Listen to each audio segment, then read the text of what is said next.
Good morning to you here on Instagram, and good morning to you on Facebook. Tanja here, leadership and mindset specialist for real estate and property professionals. I hope that you're having a beautiful Friday so far. It is Friday the 14th. This is the first Rapid Fire Friday I've done for 2020. G'day, Jack, Taylor. Good morning. Great to have you here. I hope that you are well.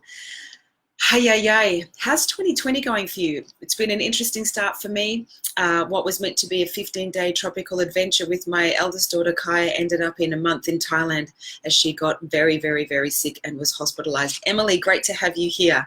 So I'm kind of back in the coaching saddle and happy to be in familiar terra firma, being Australia. So great to have you here. Morning, Emily. So it kind of feels a bit weird being back. I feel a bit clunky and a bit like Bambi, but Rapid Fire Friday is all about reflecting on the one-on-one coaching that I've done for the week and sharing some rapid fire tips. Here's my friend Greg. How are you, beautiful? Great to be connected with you again. Thank you, Emily. Welcome back. So happy that you are both safe. Yes, me too, my love. Good morning, Brooklyn. Great to see you here. So Rapid Fire Friday, thank you. Thanks, Greg. Is where I come on and I share what are the top themes of the sessions I've had with clients this week, and what are some of the rapid fire tips that I can give you. Specialist, exactly, Luke, look out. Hi, Kate, good morning, my love. Not long, I think, what is it, 8 or 9 days until we ride 500 Ks across Thailand in 5 days to raise funds and for kids who are disadvantaged over there. Kelly, g'day. Melba, morning. Let's get stuck straight into it. I want to just first of all say thank you. Hi, Kate. Oh, Instagram and Facebook. Thank you for choosing to spend your time with me, whether you're listening, driving in the car, whether you're watching this at home, making breakfast, or you're already in the office. I really appreciate it. I want this to be of value to you, so I'm going to get stuck straight into it. This week, man, it's so good to be back in the coaching seat. Hey, Arohata, hi, Diane. I think it's Diane, is that right?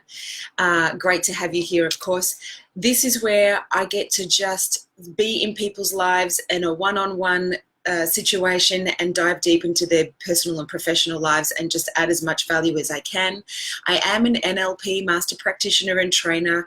What does that mean? NLP is just neuro-linguistic program, a fancy term that really just explains the relationship, hi Julianne, between our thoughts, words, actions, beliefs, and results. I'm a geek about this stuff. I'm truly fascinated by what constitutes success and why are some people really successful and fulfilled and others struggling and kind of just barely getting by.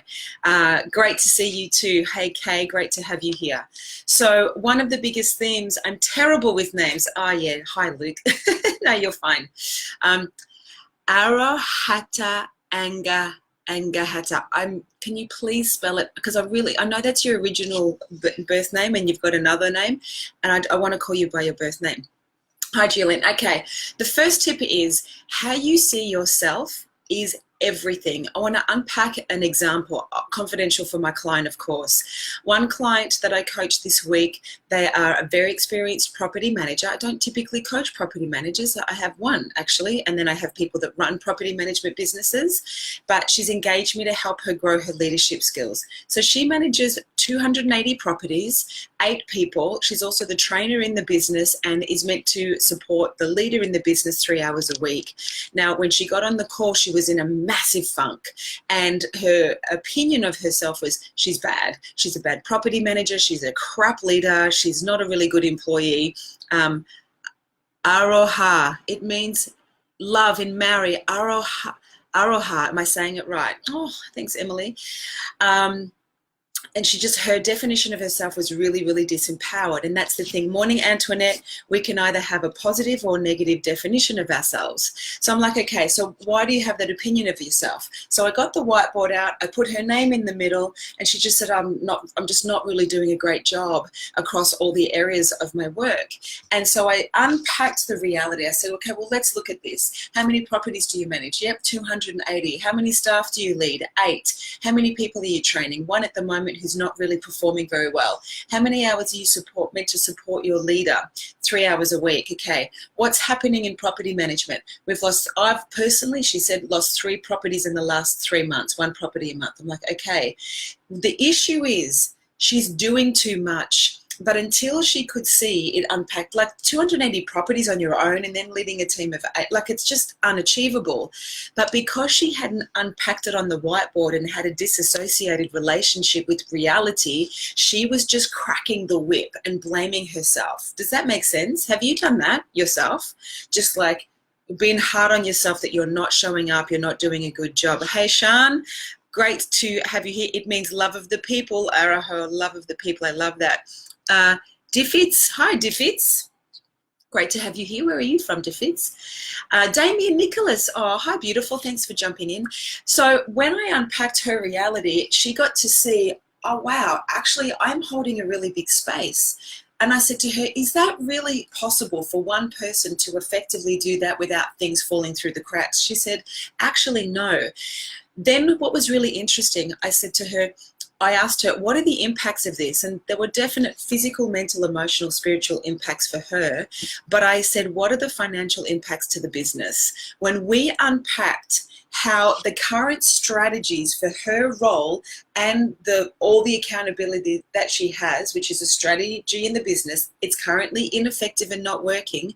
When we unpacked the financial impact to the business, it equated to around $135,000 a year.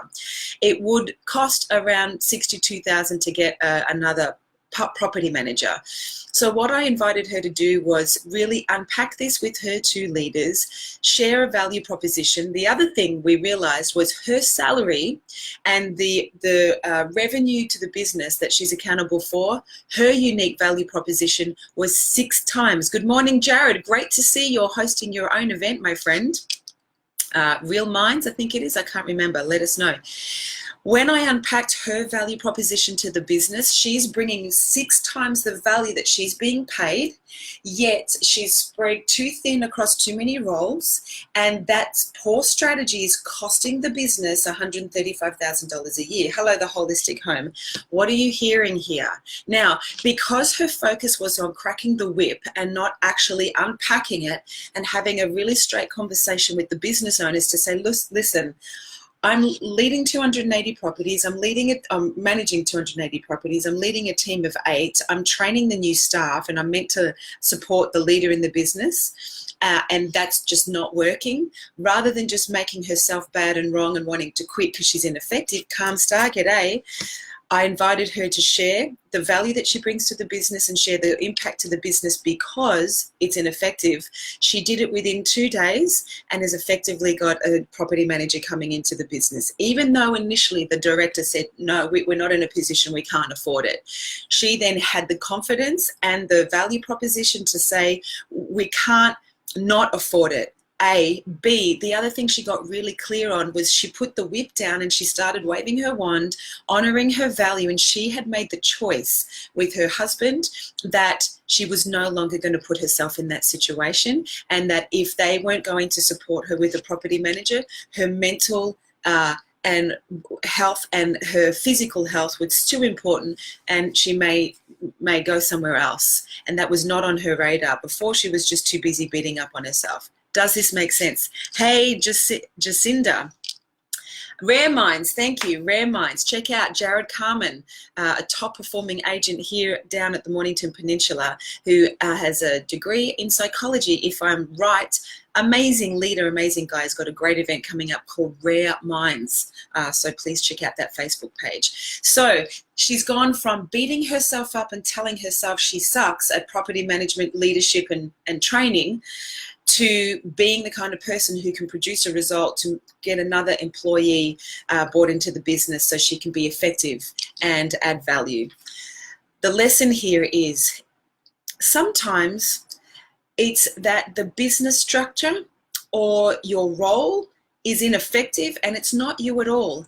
And if you just get focused on cracking the whip and you don't create a disassociated relationship with it and unpack it on a whiteboard, you are going to do yourself, your team, the business and clients an injustice. So if you're watching this and you are struggling in your role, and you have tried to get clarity for yourself and it's not working, reach out to me and we can do a really quick exercise to help you. Hey, different shaped pegs, waving the wand instead of cracking the whip. Yes, you must. We're really good at cracking the whip, aren't we, Jared? We crack the whip on ourselves. We've got to put it down and wave the wand and start to honor the value that we bring and also get clear about what's not working. There are 3 steps to success. We've got to raise our standards. We've got to simplify our strategies to elevate our state. And where I went with this client was simplify the strategies, rejig the human resources so we can raise our standards and not lose clients, and then have high-performing people in the business. G'day, Emily. Great to have you here. All right, so that was one. The second one, physical movement will absolutely increase your money-making ability. And this is a personal story from me. For those of you that know, I've had a really big time in Thailand. I've been stretched really thin, and when I landed, I was kind of micromanaging stuff in Thailand. Here in Australia, had to split myself into 4 to manage Kaya, my home, my other daughter, my business, and everything kind of, it was a bit of a house of cards when we landed, and all the emotion of what I was going through had kind of just hit me. And I was feeling in a funk, and I was feeling lethargic and losing my mojo and cracking the whip for myself. And I, for the first time, in all transparency, I can hold a really, really big space, but I was pretty stretched on a number of levels. For the first time in my life, and I'm 47 now, I reckon I had the taste of what depression would feel like the taste of what a heavy load and a weight where you just don't want to get up and do anything or smile or talk to people was like. I definitely had a taste. Now, I'm not saying I was depressed. I definitely wasn't suicidal, but I definitely wasn't in a great space. So no doubt if you're watching this, you've been there too. You might be watching this and you're there yourself. Thank you, Jared. And here's what made a difference for me. And it's no surprise, but it's a simple thing. And I want to say this, if you are in a funk, in a slump, in emotional quicksand, cracking the whip, or things are happening to you, maybe for you, but we feel like it's to you, here's my really big tip. Move your body. I got on the bike 7 o'clock in the morning and I went and rode 22 Ks. And by virtue of that, the natural dopamine and serotonin, the feel-good hormones in my body started circulating.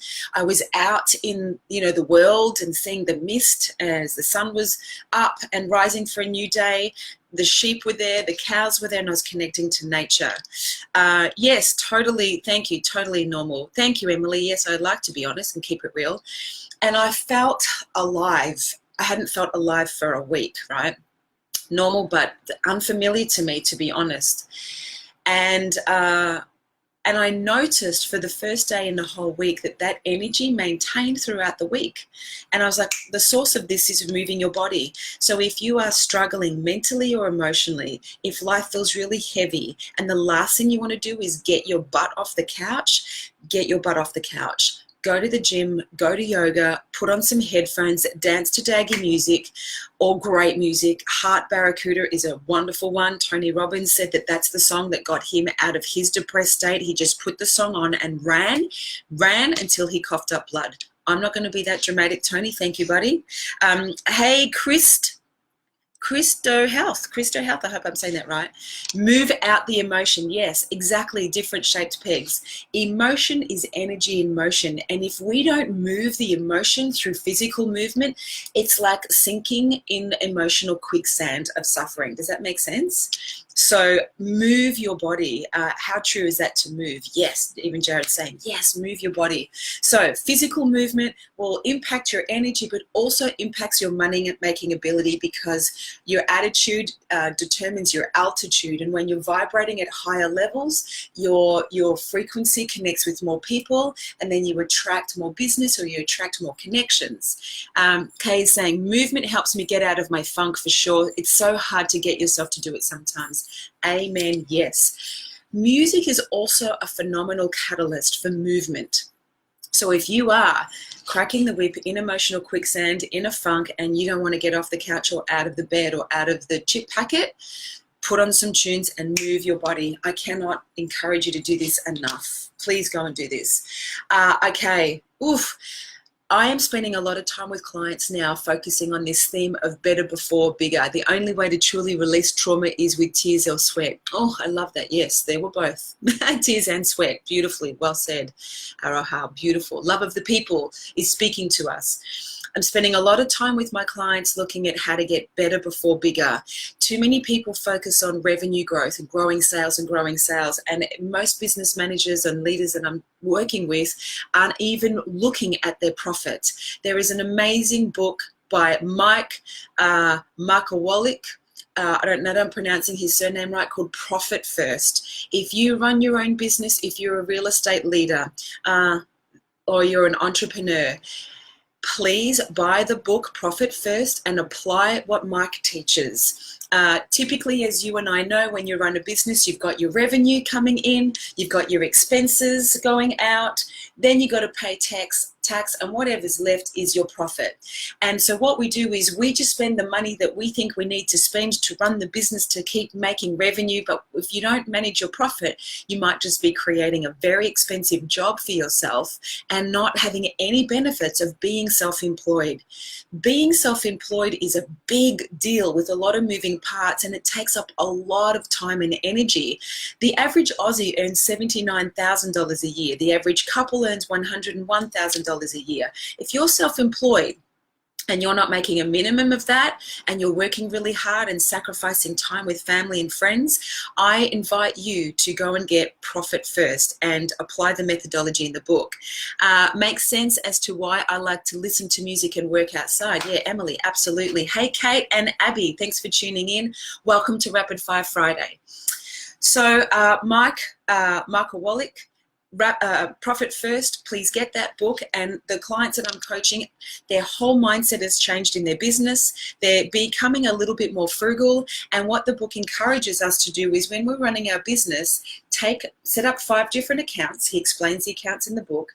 Put profit away first, put away for tax, put away for your fixed expenses, and then with variable expenses, you're going to have to get a bit more innovative on how much you can do with what you've got left, rather than spend, pay your tax if you're paying your tax, and then what you've got left is thanks very much for all this hard work. So focus on getting better before bigger. Focus on being profitable before, making a lot more money, because typically it's probably costing you more money to make money. So I'd love to hear from you who has read the book, or who, by virtue of listening to this, is going to read the book. Such a good book, Profit First. I refer that book to heaps too. Of course you do, Jared. Nice one. It's just a game changer. And I'm on a rampage to have people fulfill their personal and professional potential. And it's got to be about how we feel about ourselves, like those self-profit, or our, because, we are our own prophecy, and we are a self-fulfilling prophecy, good play on words. Are you fulfilling your own personal prophecy and your potential? And is that being reflected in your business or in your work? And if not, it's probably because how you see yourself is disempowered and you're cracking the whip. It's all energy. Your financial scorecard in your business is a reflection of your energetic output. I'll say that again. Your financial scorecard in your business, your P&L report, or your bank statements, or your group certificate, is simply a reflection of your energetic output. Are you empowered or disempowered? Hoping to start becoming self-employed soon. Defo getting that book. Yes, Kay, please get that book. It's a game changer. The other book I recommend, you probably have heard of it, is The Barefoot Investor, to manage your personal funds. Okay. Leaders, oh my God, I've spent a lot of time this week working with leaders on understanding their trading pattern. Too many leaders, particularly in real estate, have no idea what their unique trading pattern is, meaning How much of your business in the year, what percentage of your business do you do in January, February, March, April, May? Do you understand the revenue that you make in each month? Do you know what it is as a percentage of the total revenue? And do you know how it compares to the marketplace? By the way, if you're watching this live, please type in live, or if you're watching the record, type in the record. Why is understanding your trading pattern important? For the purpose of time, I'll unpack it. It helps you allocate resources accordingly. If you approve staff leave in the month that you do 21% of your revenue, then that's not a wise resource allocation. Thanks, Antoinette's live. Sorry to have to leave. Hope to plug in another time. Hey, different shaped pegs. What do you do just quickly before you chuff off for your day? I like the name. It's about allocating resource. It's about planning resources to ride the big waves that are coming in your business with marketing or bringing in work experience students to help cope with additional letterbox drops and all of that jazz. Also, if you know your trading pattern and you don't understand the market's trading pattern and how it differentiates, there could be a lot of opportunity out there that you're not capitalizing on. And that's the joy that I get to see on my clients' faces when they go, oh no, we're quiet in that month, so we don't really do much. But when you compare your trading to the market's trading pattern and you can see the opportunity that's out there that you're not maximizing on, you'll start to make very different changes in your business. So if you're a business owner and you don't know your trading pattern, please work it out. Work out your revenue for the calendar year, work out the total revenue in dollars for each month, and then work that out as a percentage of the total. For example, is January 3% of your total business, February 7, September 17, what's your trading pattern, and then compare that to the marketplace to help you effectively allocate resources.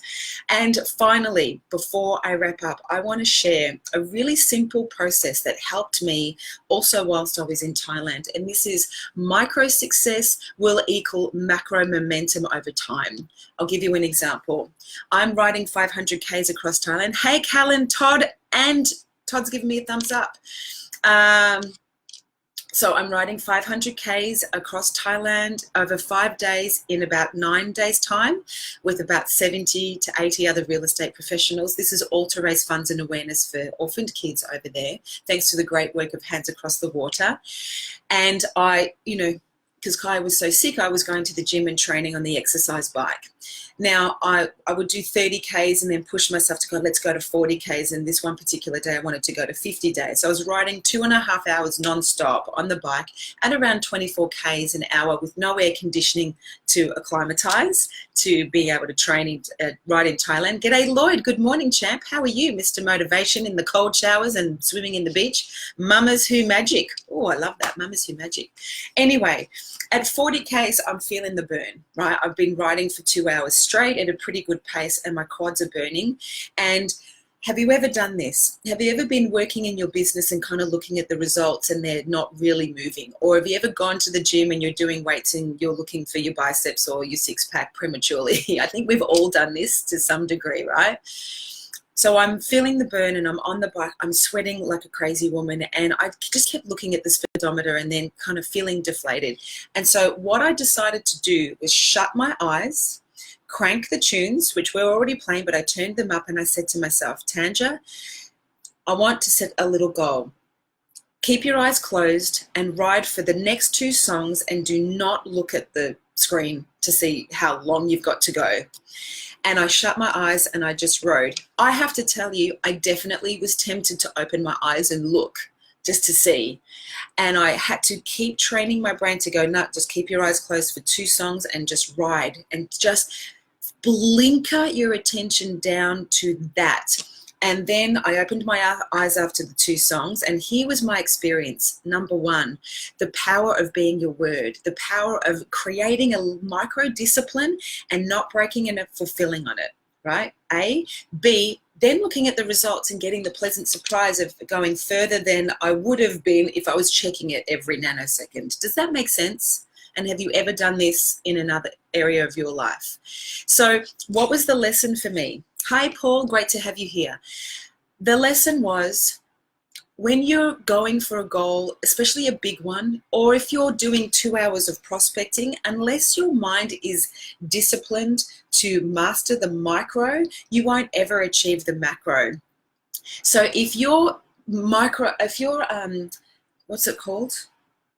Multitasking, it's never really effective. I encourage you to put your blinkers on. I encourage you to get into a microzone, and I encourage you to complete that task without distraction, without checking results, just to see what you can achieve. So micro success equals macro momentum over time if you consistently do it. That was one of my little lessons in Thailand. So I hope you got something for yourself. How you see yourself is everything. Are you empowered or disempowered? And please stop cracking the whip and wave the wand. You add more value to others than you think. Hey, Maggie Town. I like that name, Maggie Town. What's happening in Maggie Town? Physical movement and momentum impacts the attitude and altitude. Emotion is just energy in motion. If you feel like shit, if you feel like crap, if you don't want to get off the couch or out of the fridge, put on some music and move your body. I promise you it'll move the dial in how you feel. Please do that. You're so welcome, Kay. Better before bigger. If you're running a business, stop focusing just on revenue growth, because it could not be, maybe it's not affecting the back end and the bottom line. Get the book Profit First by Mark Markowalik. I don't know if I'm saying his last name right. Understand your trading pattern as a business so you can allocate your resources effectively and see where the opportunities are in the marketplace that you could be potentially missing. And micro success equals macro momentum over time. Blinker down, do the little things and just focus on winning that little micro success. Keep doing that. And that's the discipline they teach in the military. They teach you in the military to wake up and make your bed, to have the first win for the day, but not just throw it over and chuck the pillows on. Make it with excellence. Make your bed with discipline and precision, because if the rest of your day turns to crap, when you come home from your day, you can see you had a win. So micro success equals macro momentum over time. I love you. It's wonderful to be back in my mojo, contributing to you. I hope you got some value. I'd love to hear from you. Hi, Irene. G'day, Fiona. What was the thing that stood out for you? What was your key takeout? How will you apply it in your business or your life? Thanks, Paul. Thanks, buddy. And I really would love to be able to contribute and connect with as many people as possible in Rapid Fire Friday, which I know is more me just going to you, but Mindset Mastery Monday, this is where I just come here online, live on Facebook and Instagram, to be fully available to provide free peak performance coaching to you. So if you are stuck in any area of your life, not getting anywhere, if you are oscillating, taking 2 steps forward and 10 steps back and cracking the whip and not progressing, or if you are flying off the charts, doing well, happy and fulfilled, and you want to take it to a whole new level, please move my butt. Yes, move your butt. Please reach out and connect with me, or jump online 8 a.m. Eastern Standard Time every Monday. I'm 100% here for you. And if you're struggling with something and I don't have the resource, I will find it and come back to you. Emily, we are grateful to have you back. I'm going to read 2 books from this morning. Awesome. Which books are you going to read? Profit First. What's the other one? Wave my wand instead of cracking my whip. Yes, Aroha, please do that. Greg, live. I'm glad you're live. I love that. All right, my friends, have a beautiful Friday. If you're in love or fancy love, then happy Valentine's Day to you. My invitation is, don't seek love out there. Don't wait for the other person to be the missing piece of your jigsaw puzzle before you can be complete. This is not about Jerry Maguire's you complete me. You complete you. You give yourself the love, the joy, the happiness, the sexiness, the sassiness, the fulfillment that you desire. Don't give that responsibility to anybody else. And when you're a full jigsaw puzzle, then go play in the toy box and hang out with Woody and Mr. Potato Head and other jigsaw puzzles. I really believe Valentine's Day is a great opportunity to celebrate love, but seek it not out there, seek it in yourself first. And then when your cup spilleth over, you can share it with others. That's my little Valentine's Day tip. Kate is all grins. Irene, lovely to see you too, my friend. Barefoot Investor, yes, thank you. It's a ripper. Thank you for being you too, Araha. I love you. All right. Remember, as I sign off, the words of the late, great Maya Angelou: people will forget what you said. People will forget what you did, but people will never forget how you made them feel. Thanks for making me feel valued by you tuning in. I hope you got something for yourself. Smile at a stranger. Spread love to yourself and others today and every day, not just because it's Valentine's Day. Jackie Bailey, hello to you. I believe you may have had a birthday this week, my love, from what I see yesterday. Happy belated birthday. I celebrate the day you were born and that your spirit graced us with your beautiful presence and big, joyful heart. I miss your face. Have a beautiful Friday, everyone. See you for Mindset Mastery Monday. If you have a question that you want me to anonymously respond to and a problem you need solving, email me, tanja@tmjcoaching.com.au. DM me, or pin me, or what pin me, I don't know what a pin is. Anyway, reach out to me on any way that you can, and I promise I'll respond without saying your name. Have a gorgeous, gorgeous Friday. Much love. See you soon. Bye to our friends on Instagram and here on Facebook. Much love.